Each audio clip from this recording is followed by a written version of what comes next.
Hello friends, welcome to MIC institute online classes. आज हम देखेंगे कि पीपीपी मॉडल क्या होता है। पीपीपी मॉडल का फुल फॉर्म होता है public private partnership.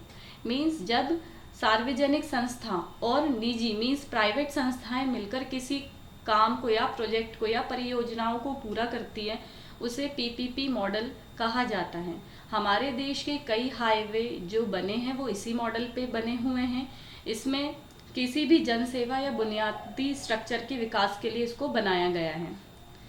PPP model जो है ये यूज़ करने से हमारा फ़ायदा ये होता है देश का कि इसमें धन जो है वो ज़्यादा नहीं लगता है, काम अच्छे से होता है और सही समय पे हो जाता है। पब्लिक प्राइवेट पार्टनरशिप की ज़रूरत क्यों पड़ी है? इसकी ज़रूरत इसलिए पड़ी है क्योंकि जब सरकार के पास इतना धन नहीं होता है जिसे वह अपनी हज़ारों करोड़ रुपए की घोषणा को पूरा कर सके या उस प्रोजेक्ट को पूरा कर सके, तो वो टेंडर दे देते हैं किसी प्राइवेट कंपनी को। तो वो दोनों मिलके अपने पैसे लगा के उस प्रोजेक्ट को कंप्लीट करते हैं। ये जो होता है शॉर्ट टर्म पीरियड के लिए होता है, टाइम के लिए होता है। इसके एडवांटेजेस हम लोग पहले डिस्कस कर चुके हैं कि पीपीपी मॉडल से जो एडवांटेज या बेनिफिट हमको होता है वो ये होता है कि परियोजना जो होती है सही लागत मीन्स कॉस्ट में कंप्लीट हो जाती है, सही समय में कंप्लीट होती है और इसकी जो क्वालिटी होती है वो गवर्नमेंट के जो प्रोजेक्ट्स चलते हैं उससे कई ज़्यादा अच्छी होती है। अब हम बात करेंगे एमपी ऑनलाइन सर्विसेज की। एमपी ऑनलाइन सर्विसेज के लिए जो वेबसाइट यूज़ होती है वो होती है एमपी ऑनलाइन।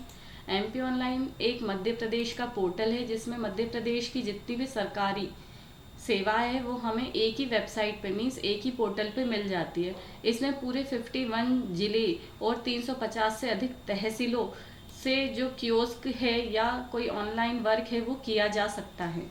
हम एमपी ऑनलाइन की मदद से ऑनलाइन टिकट बुकिंग कर सकते हैं, बिल का भुगतान कर सकते हैं या किसी भी सरकारी भर्ती के लिए एप्लीकेशन फॉर्म को फिल कर सकते हैं। इसकी वेबसाइट होती है www.mpionline.com। अब हम बात करते हैं गवर्नमेंट की मतलब भारत सरकार की नई वेबसाइट की mygov.in। इससे फ़ायदा क्या हुआ है, इसका यूज़ और इसकी शुरुआत हुई है 26 जुलाई 2014 में हमारे प्रधानमंत्री नरेंद्र मोदी जी के द्वारा इसको लॉन्च किया गया है। इसको लॉन्च इसलिए किया गया है ताकि नागरिक और जो सरकार है उनके बीच में कम्युनिकेशन अच्छा बना रहे और अगर नागरिकों को कोई प्रॉब्लम्स आती है, कोई कंप्लेंट्स होती है तो वो उसे आसानी से यहाँ पे अपना फीडबैक दे सकते हैं, अपने सुझाव दे सकते हैं। mygov.in में आपको अगर रजिस्टर करवाना है अपने आप को तो उसके लिए आपको निम्न प्रोसेस का यूज़ करना होता है। सबसे पहले तो आपको आपके ब्राउज़र में mygov.in वेबसाइट को ओपन करना होता है। उसके बाद एक रजिस्टर फॉर्म ओपन होता है जिसमें आप आपकी बेसिक डिटेल्स भरते हैं। कुछ इस टाइप से वो फॉर्म दिखाई देता है जिसमें आपको आपका नाम डालना होता है, ईमेल डालना होता है, आपकी कंट्री डालनी होती है, mobile number, date of birth और जेंडर। ये सारी इन्फॉर्मेशन फिल करने के बाद आप क्रिएट न्यू अकाउंट कर सकते हैं या आप मोबाइल से भी इसमें रजिस्टर कर सकते हो।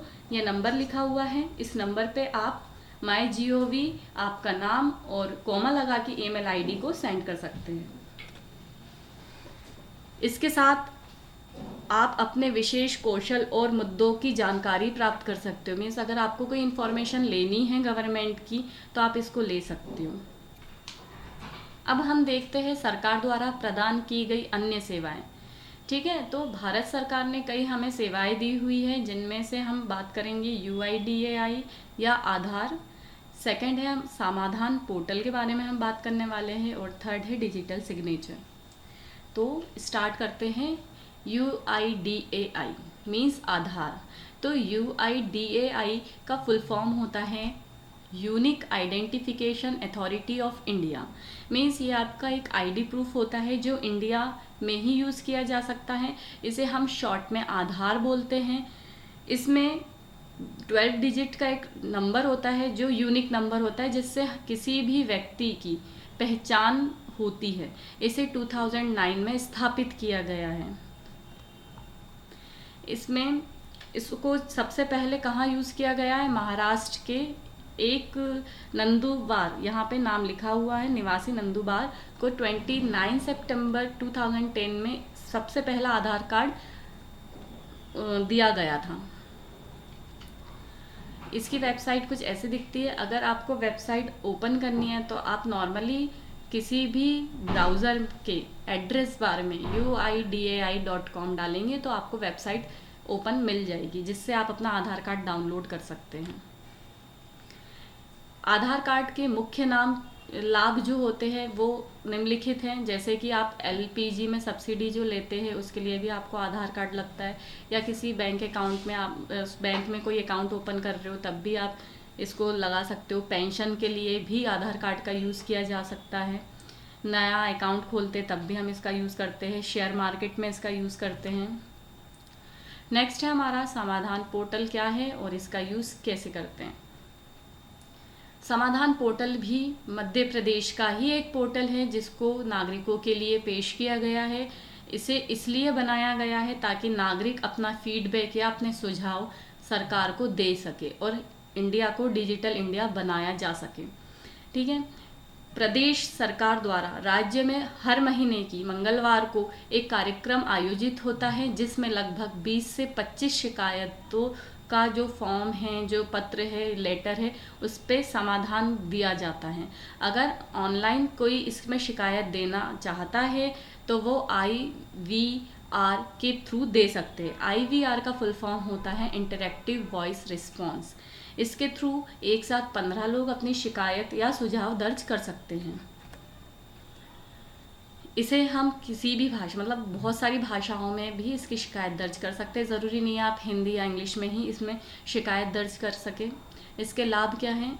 इस पोर्टल का सबसे अधिक ज़्यादा लाभ ये होता है कि नागरिक घर बैठे किसी भी डिपार्टमेंट के लिए शिकायत या सुझाव दे सकता है। ठीक है। इस पे कार्रवाई जो की जाएगी उसका रिस्पॉन्स जल्दी होगा, आपकी शिकायत जल्दी समस्याओं को समाधान किया जाएगा। आपको किसी दफ्तर में नहीं जाना पड़ेगा, जिससे आपका जो टाइम है वो बच जाएगा। ये इसकी वेबसाइट होती है। अगर आपको समाधान पोर्टल को ओपन करना है और उसमें शिकायत दर्ज करना है तो उसके लिए आपको निम्नलिखित प्रोसेस का यूज़ करना होता है।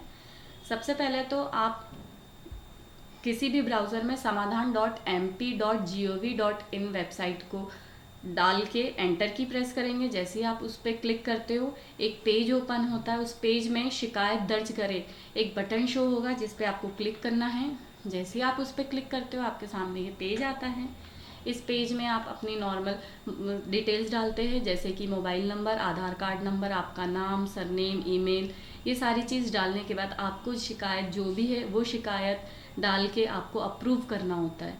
अप्रूव करने के बाद आपको शिकायत करें एक बटन मिलता है, उस बटन पे आपको क्लिक करना होता है, जिससे आपके द्वारा की गई शिकायत रजिस्टर्ड हो जाएगी।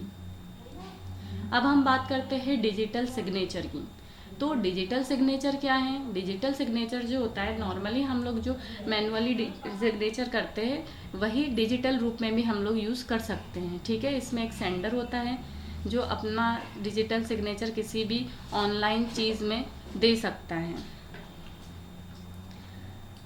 डिजिटल सिग्नेचर के बहुत सारे जो है फ़ायदे हैं जिसे हम देखते हैं। डिजिटल सिग्नेचर को आसानी से यूज़ किया जा सकता है। आपको कहीं पे, मतलब आप किसी दूसरी जगह पे बैठ के अपना सिग्नेचर। Thank you friends. अगर आपको ये वीडियो पसंद आया है तो आप इसे लाइक कीजिए, शेयर कीजिए और सब्सक्राइब